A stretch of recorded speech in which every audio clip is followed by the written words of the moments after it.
எதற்காக போக வேண்டும்? ஏதோ தென்கோடியில் இருக்கிற வடகோடியில் இருக்கிற என் சங்கத்துடைய உறுப்பினர் ஒருவருக்காக ஏற்படுகிற பிரச்சனையின் பால் நான் தலையிட்டதுக்காக நான் ஒன்று கொல்லப்பட வேண்டும் அல்லது அந்த மனவளர்ச்சியால் மாரடைப்பில் சாக வேண்டும். இது 2 தான் என்னுடைய ஆய்வின் லட்சியம். என்ன எப்படி வீழ்த்துவேன்? இதை எப்படி உன்னால வீழ்த்திட முடியும்? எவனாலையும் வீழ்த்த முடியாதுக்கு காரணம் இருந்தாங்க.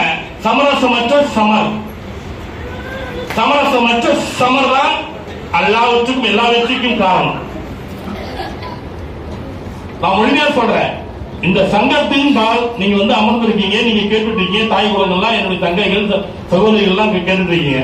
உங்களுக்கு நாங்க சொல்றேங்க, இந்த சங்கத்தை விட பெரிய ஆதாயம் உங்களுக்கு தமிழகத்தில் தரக்கூடிய எந்த அமைப்பும் கிடையாது, எந்த இயக்கமும் கிடையாது.